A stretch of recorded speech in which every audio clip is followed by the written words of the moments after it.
भगवद गीता में भगवान श्री कृष्ण ने न केवल ज्ञान की बातें बताई बल्कि जीवन जीने की कलाओं के बारे में भी बताया है। भगवान श्री कृष्ण ने अर्जुन को गीता का उपदेश दिया है। वह हर मनुष्य के लिए प्रेरणा स्रोत साबित हो सकता है। गीता में भगवान श्री कृष्ण अर्जुन को उपदेश देते हैं कि जो भी मनुष्य भगवद गीता की 18 बातों को अपनाकर अपने जीवन में उतारता है वह सभी दुखों से, वासनाओं से, क्रोध से, ईर्ष्या से, लोभ से, लालच आदि के बंधनों से मुक्त हो जाता है। आगे जानते हैं भगवद गीता की 18 ज्ञान की बातें। 1. आनंद मनुष्य के भीतर ही निवास करता है, परंतु मनुष्य उसे स्त्री में, घर में और बाहरी सुखों में खोज रहा है। 2. श्री कृष्ण कहते हैं कि भगवान उपासना केवल शरीर से ही नहीं बल्कि मन से करनी चाहिए। भगवान का वंदन उन्हें प्रेम बंधन में बांधता है। 3. मनुष्य की वासना ही उसके पुनर्जन्म का कारण होती है।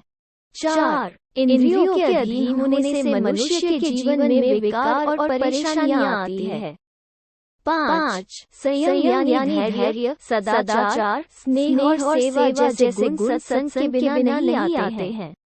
6. श्री कृष्ण कहते हैं कि मनुष्य को वस्त्र बदलने की आवश्यकता नहीं है, आवश्यकता हृदय परिवर्तन की है। 7. जवानी में जिसने ज्यादा पाप किए हैं उसे बुढ़ापे में नहीं आती।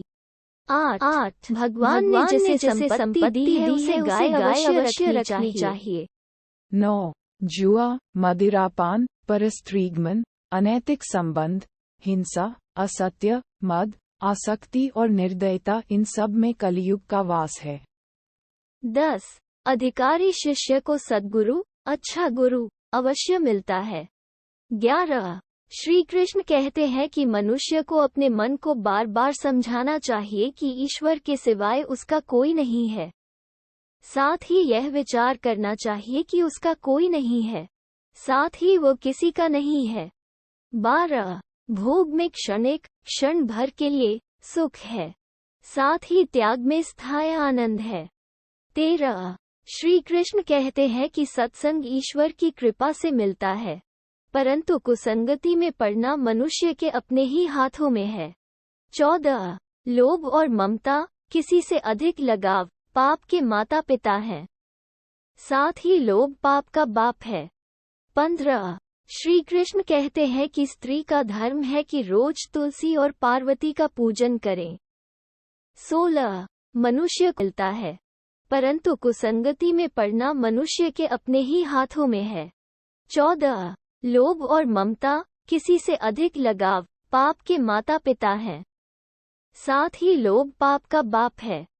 15. श्री कृष्ण कहते हैं कि स्त्री का धर्म है कि रोज तुलसी और पार्वती का पूजन करें। 16. मनुष्य को अपने मन और बुद्धि पर विश्वास नहीं करना चाहिए, क्योंकि ये बार बार मनुष्य को दगा देते हैं। खुद को निर्दोष मानना बहुत बड़ा दोष है। 17. यदि पति पत्नी को पवित्र जीवन बिताएं तो भगवान पुत्र के रूप में उनके घर आने की इच्छा रखते हैं। 18. भगवान इन सभी कसौटियों पर कसकर, जांच परख कर ही मनुष्य को अपनाते हैं।